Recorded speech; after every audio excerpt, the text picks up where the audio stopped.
de información, infraestructura, personal, incluso puede ser gestión de activos, lo valioso de la organización. Y gestión de detección de cambio, que está lo que yo decía, que cuando hay un cambio, ¿cierto?, se tiene que enlazar con la gestión de configuración, gestión de programa de reutilización. Aquí vamos a ver una metodología de gestión de reutilización.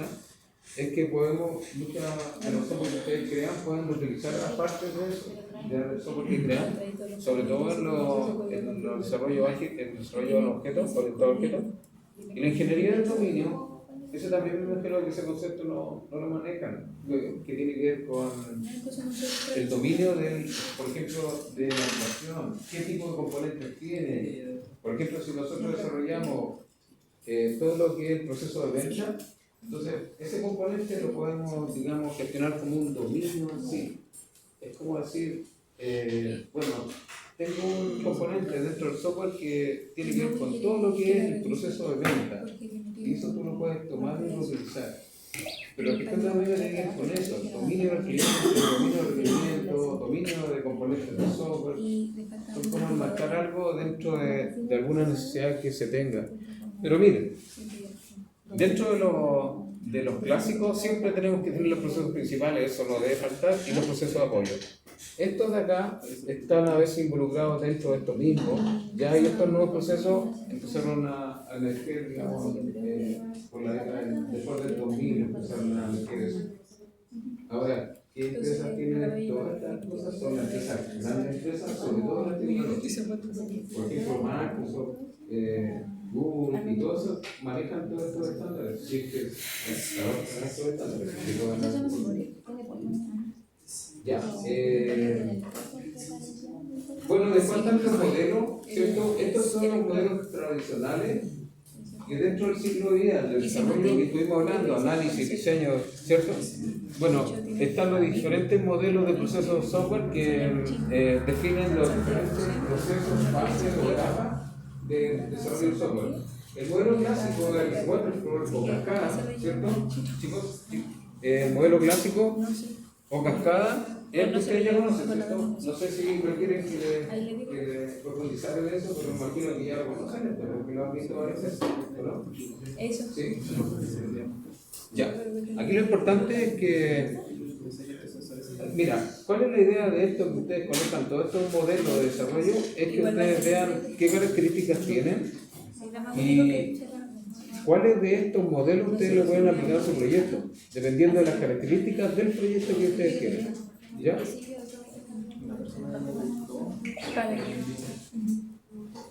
Entonces este tiene como la etapa clásica: definición de requerimiento, diseño del sistema, prueba, integración y prueba y operación y mantenimiento. ¿Ya? Ahora, ¿cuál es ¿por qué es cascada? ¿Por qué creen ustedes que tiene esa forma de cascada? Porque se tiene que construir uno para llegar al otro. Exactamente. ¿Ya? Después están, ahí, bueno, aquí ustedes entran en esa parte, ¿cierto? Y lo pueden describir qué hace cada etapa. El desarrollo experimental es un tipo de modelo de desarrollo que vino a dar como solución a cuando tú tienes un proyecto que quieres desarrollarlo, como por ejemplo ir desarrollando parte por parte de tu proyecto. No tiene que ver con la etapa, sino que tiene que ver con la entrega que tú vas a hacer. Por ejemplo, si tenemos un gran proyecto para apoyar el área de gestión de una empresa, y tú dices voy a desarrollar un sistema de administración de la empresa, y puedo partir con uno de los módulos. Por ejemplo, voy a desarrollar ventas, todo lo que es el módulo de ventas. Entonces tú haces todas las etapas clásicas, ¿cierto? Porque ahí dice la actividad de especificación y desarrollo están entrelazadas, ¿cierto? Es que va generando versiones. Entonces se hace una descripción, se hace la especificación del requerimiento, se desarrolla y se valida. Y entonces tú vas generando una versión inicial al comienzo, después vas a pasar a una versión, por ejemplo, venta, después voy a desarrollar el módulo, por ejemplo, de producción. Entonces hace todo el módulo de producción, después el desarrollo de despacho, y así. Entonces, y al final tú terminas en la versión final que va a ser un componente de todos los módulos. Yo creo que gran parte de los software que venden los construyeron de esa manera. Primero, por ejemplo, hicieron el módulo de recursos humanos. y después empezaron a construir todos los que venden software, ¿no? A eso me refiero, empresas que comercializan los software fueron construyendo módulo a módulo a la medida que van mencionando la empresa. Y desarrollaron en forma incremental, porque después están desarrollando eso.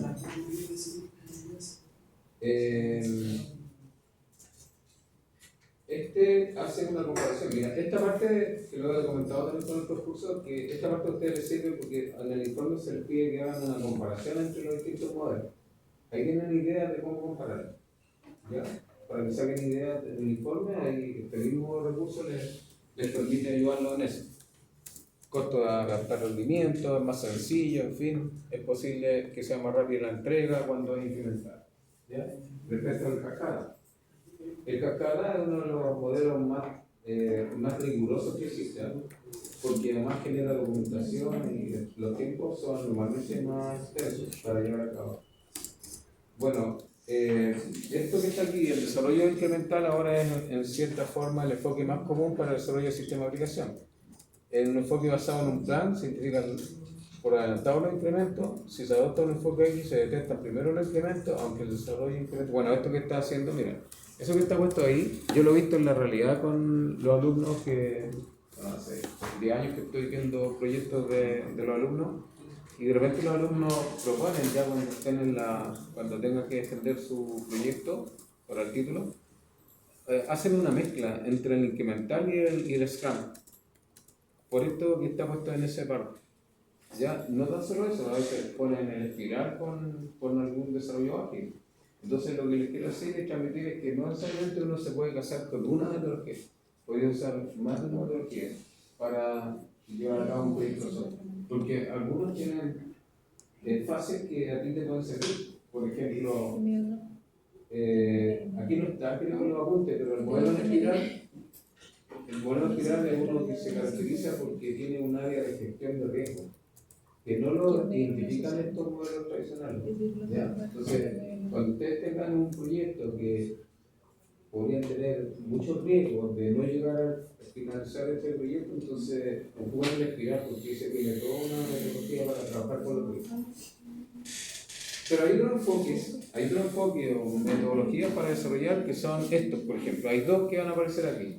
Uno es el enfoque orientado a la reutilización de componentes, y los conceptos son componentes acá, ¿ya? Estos componentes, ¿cierto? Pueden ser software, pueden ser módulos que tú desarrollaste para poder, trabajar y reutilizar esos componentes. Entonces aquí se especifican los requerimientos, se hace análisis de componentes, se modifican los requerimientos, se hace un desarrollo de integración, se diseña el sistema y se valida que el sistema cumpla de acuerdo a eso. Miren, como para aclararle esa película, es como si tú tuvieras en una biblioteca de componentes. Esos componentes son desarrollos que tú has creado, que pueden estar en programación objetos, en fin, módulos de un sistema. La idea principal es que tú tienes eso y ves en un proyecto, a lo mejor hay requerimientos que pueden resolverlo con estos componentes. Ya, pero aquí la característica es que tú te adaptas a los componentes. O sea, haces análisis de los requerimientos, analiza los componentes y ves qué de eso te sirve como componente, pero tú no puedes modificar los componentes. Lo que modificas es adaptar el requerimiento a esos componentes. ¿Te fijas? No tocas los componentes. Entonces después haces la integración. Aquí es como más que programación, es como configuración. Ir a ver qué me sirve de lo que ya está hecho y que pueda yo aplicarlo en este proyecto de desarrollo. ¿Ya? Entonces ahí sería nomás la configuración de la integración, ¿te fijáis? La integración de componentes para poder atender ese proyecto que se está desarrollando. Esto es nuevo, normalmente no estaba dentro de la literatura porque se incluyó dentro de este ámbito. Ahí está, ustedes pueden ver ahora, después les dejo como tarea que analicen todo esto ya en detalle, ¿ya? ¿Qué significa cada uno de esos componentes? Existen 3 tipos de componentes de software que son los que están mencionados acá. Miren, ¿qué componentes son? ¿Qué pueden reutilizar? Servicios web que se desarrollan en concordancia para entender servicios estándares y que están disponibles para una invocación remota. ¿Ustedes alguna vez programaron funciones? ¿Lo que son las funciones? ¿Programaron en lenguaje de programación? ¿Llamar a las funciones? Sí. Ya, pues ustedes lo hacen desde el programa principal, ¿cierto? Invocan a una función, le pasan parámetros. Esto es parecido, ¿cierto? Entonces, ustedes pueden invocar una función que ya está desarrollada para desarrollar un sitio web, porque todo lo que es validación de acceso a un sitio, por ejemplo, lo que es User Password, puede ser un componente que tú ya lo defines y lo reutilizas. ¿Te fijas? Colecciones de objetos que se desarrollan en paquetes de integración como componentes.net o J2EE, que también lo pueden ustedes reutilizar, digamos, componentes de software, en fin, y sistemas de software independientes que se tuvieran para usar un entorno particular. Por ejemplo, todos estos software como SAP, que tienen módulos, ¿cierto? Que ellos toman esos módulos y después lo adaptan a otra empresa y lo venden y comercializan. Entonces hacen gestión de configuración para dejarlo, ese software operando en distintas empresas. ¿Ya? Bueno, eso se refiere, de que no tienen que estar programando de nuevo porque ya están esos componentes desarrollados.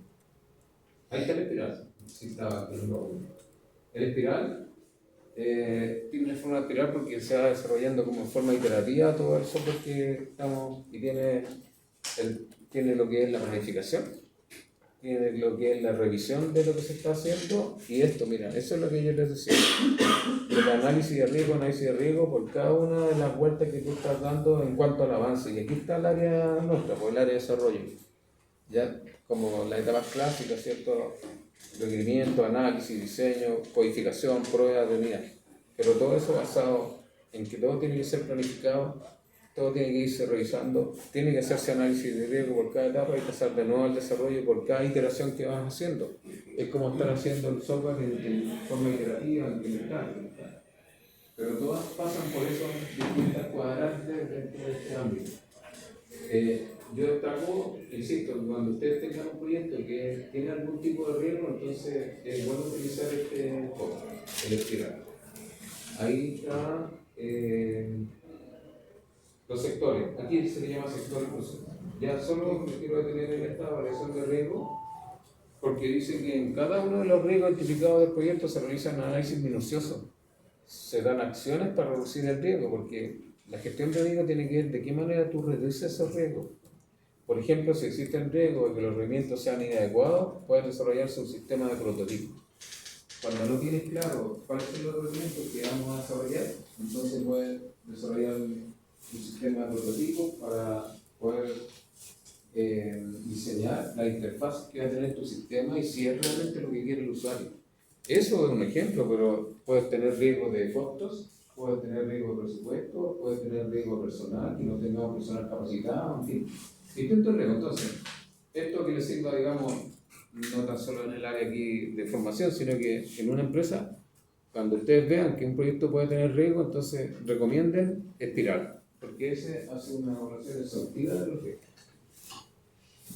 El prototipado es uno de los modelos de desarrollo más antiguos que existen, donde aquí el tema importante es cuando tú no tienes claro los requerimientos con el cliente, entonces utiliza este modelo. Ya, porque este modelo se basa en la definición conjunta del software que se van a llevar a cabo, pero conjunto con el cliente.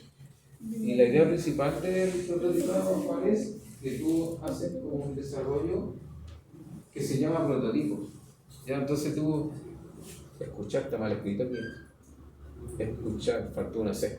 Se escucha al cliente, escuchar significa comunicarse con el cliente, construye un prototipo, el cliente lo prueba el prototipo. Ahora lo importante es que ese prototipo, ustedes lo que hacen es como generar la maqueta del software. O sea, en el fondo tú le haces una programa, sí, porque hay que programar, igual que lo que tienen que hacer aquí, programas como la interfaz de comunicación con el usuario. ¿Qué es lo que el usuario quiere? Tú haces el desarrollo de eso, ¿ya? Y entonces tú estás construyendo un prototipo, pero la parte de programación hacia adentro no está hecha. Solo estás construyendo como la puerta y la ventana de esta sala. Lo que para hacer la sala tienes que programarlo, ¿ya? Entonces tú le muestras, esta es la puerta que quieres, con esta es la forma de entrar, estas son las salidas, estas son las consultas. Eso es el prototipado. ¿Ya? Entonces, ahora, y relacionado con nuestra asignatura, ustedes se les pide que construyan un prototipo. Pero el prototipo, en algunos de los servicios que ustedes van a definir, tienen que programarlo. Podrían, por ejemplo, si ustedes definen 10 requerimientos, al menos 3 de servicios tienen que programarlo en esta asignatura.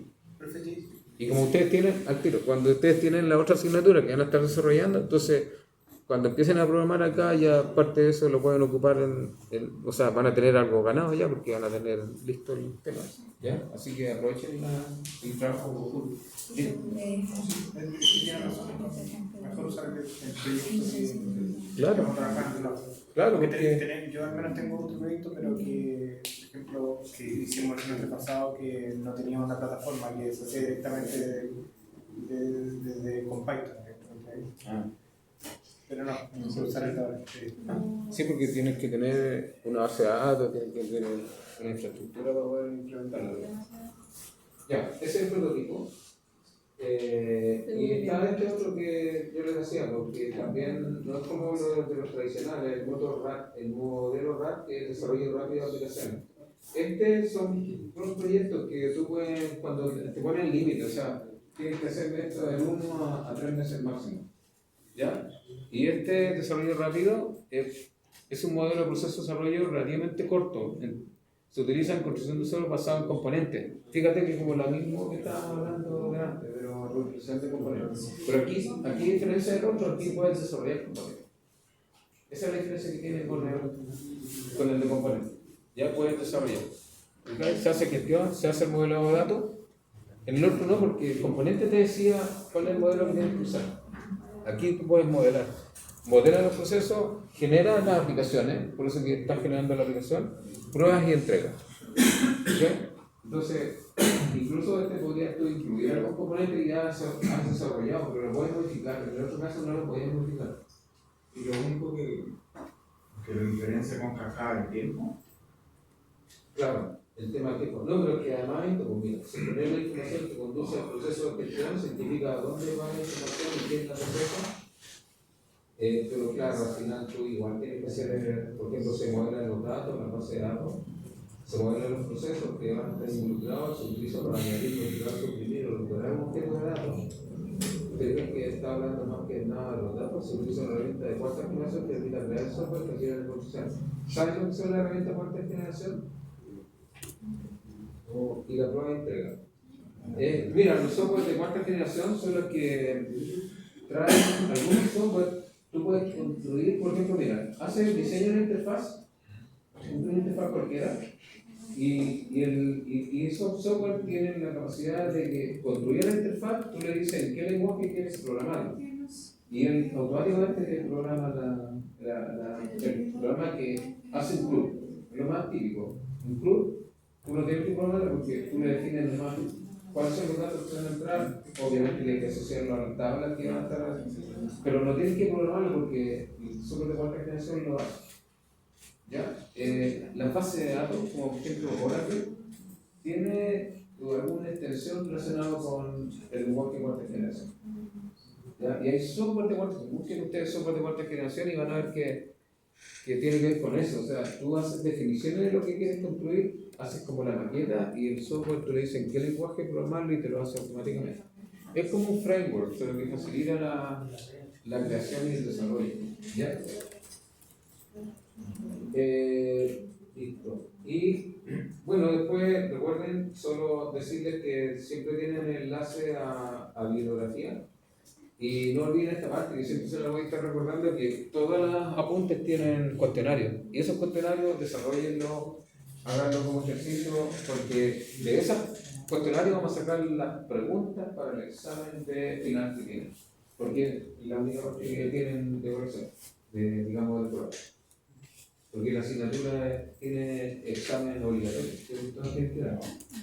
Ahora, si tú tienes promedio 5 para arriba, puedes no darlo porque te da un 4. Uno te da un 4, así que te da solo 7. ¿Ya? Listo. Entonces, miren, y en esta parte, la semana 3 son las técnicas.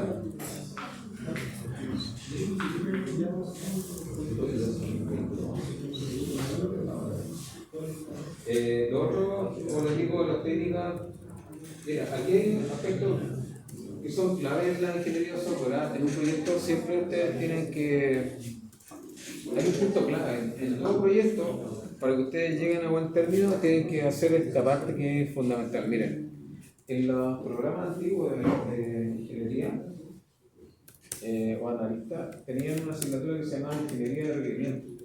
Ahora creo que ya no la tienen en la mayoría de ustedes. ¿Ya? ¿Por qué era una asignatura? Porque es clave este punto. O sea, los requerimientos son claves para llevar a cabo el proyecto y llegar a buen término. O sea, hacer un buen levantamiento de requerimientos y hacer una buena especificación de requerimientos es clave en el proceso. Hay dos términos aquí que siempre yo trato de que ustedes lo distingan, ¿no? Mira, requerimiento se asocia a lo que quiere el usuario, ¿cierto? Un requerimiento es una necesidad, como ustedes indicaban, ¿cierto? Una necesidad, una mejora que quiere hacer dentro de los procesos organizacionales. Y cuando yo cuando aprendí este tema de la ingeniería de requerimiento, es que ingeniería de requisitos tiene que ver con los requisitos que nosotros le vamos a transmitir o que nosotros vamos a considerar para el desarrollo del software. O sea, son los requisitos a nivel más técnico. Porque el requerimiento está escrito en un lenguaje natural. Necesito esto, ¿cierto? Necesito que el sistema me permita hacer una factura, imprimir una factura. Y el lenguaje más técnico, como requisitos, son los requisitos que yo le voy a imponer a los desarrolladores, a los analistas, de lo que tienen que construir. Pero bueno, aquí distintamente la punta aparece como requisito y requerimiento como la misma cosa. Ya, pero lo que yo quiero que ustedes tengan claro es que la ingeniería de requisitos, ¿cierto? Cuando ustedes desarrollan esto de manera, como les digo, formal, usando estándares, con métodos, herramientas, es que permite gestionar la necesidad de un proyecto en forma estructurada. ¿Ya? Mejora la capacidad de predecir un cronograma de proyecto. Cronograma, ¿saben lo que es? ¿Cierto? Hacer planificación. Disminuye los costos y retrasos en el proyecto, mejora la calidad del software, mejora la comunicación entre equipos, evita rechazos de los usuarios finales. Todo eso tiene que ver con la ingeniería de requisitos. ¿Ya? Y estos que están ahí en azul tienen que ver con los problemas que tuvimos con lo que era la crisis del software en la década del 80 al 2000. ¿Ya? Que nada de eso se cumplía. Entonces, evita rechazo de parte de los usuarios finales. Entonces, los requerimientos, miren, aquí hay que hacer una distinción. Los requerimientos para un sistema son descripciones de lo que el sistema debe hacer. ¿Qué es lo que debe hacer? Significa los servicios que va a proveer, las funciones que ustedes van a desarrollar y las restricciones que va a tener el software. Entonces, tales requerimientos reflejan la necesidad del cliente por un sistema que atienda con un propósito. Por ejemplo, mire, desde el punto de vista del sistema, lo que debe hacer, controlar un dispositivo, colocar un pedido, buscar información. ¿Ya? Al proceso de descubrir, analizar, documentar, verificar estos servicios y restricciones se le llama ingeniería de requerimiento. Eso es ingeniería de requerimiento. La ingeniería de requerimiento es eso. Por el digo, antes los chicos los tenían como una asignatura todo eso. Entonces, descubrir, analizar, verificar, documentar todo esto de los requerimientos se llama ingeniería de requerimiento. ¿Ya? ¿Qué son los servicios son asociados a las funciones, lo que quiere el usuario? ¿Qué serían para ustedes las restricciones? ¿Qué son las restricciones del sistema? Como a nivel de seguridad. Claro, ¿cierto? Y asociado a los requerimientos funcionales o no funcionales, ¿qué sería eso? ¿Un requerimiento de qué tipo? Si tú hablas de seguridad, entonces ¿es un requerimiento funcional o no funcional? No funciona. No funcional porque es una restricción, o sea, nosotros vamos a decirle, oye, este software, ¿qué restricción le vamos a poner? Bueno, tienes que aplicar atributos de seguridad.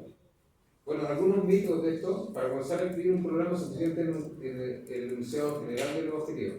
¿Creen ustedes que para poder empezar a escribir un programa, un software, desarrollar un software, basta con que ustedes definan los objetivos nomás que tiene que tener el software? algunos mitos que existen en la ingeniería de software. ¿Eh? O sea, a mí me estarían los objetivos nomás. Me diga cuál es el objetivo del proyecto y yo voy a empezar a construir el software. ¿Es un mito o no? Para comenzar a escribir un programa es suficiente el enunciado general del objetivo. Esto es una pregunta. ¿Es un mito o es una verdad eso que está diciendo ahí? De hecho, ustedes tienen que escribir ahora los objetivos generales y específicos de tu proyecto. Se los pedimos también, ¿cierto? Entonces mi pregunta es, a partir de esa definición, yo voy a escribir, si tú me pasas el objetivo, ¿yo puedo escribir ese software?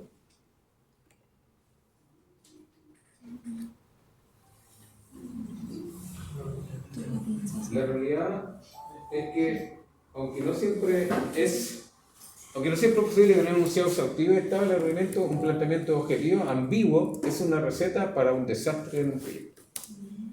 Entonces, tú tienes que tener bien claro los objetivos como para decir, oye, me das los objetivos. Es un tema que podría ser nada. Y el otro tema es un mito que es esto. El rendimiento del software cambia continuamente, pero el cambio se asimila con facilidad debido a que el software es flexible. Eso también es un mito, ¿ya?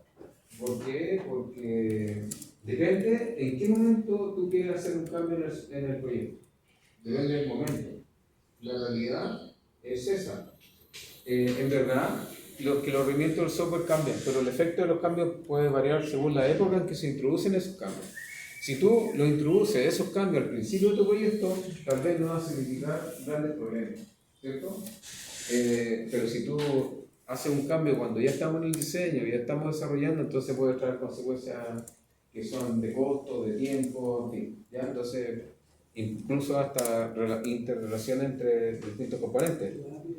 Entonces el costo aumenta con rapidez, ya esos son mitos de verdad. Mira, recomendaciones y recetas.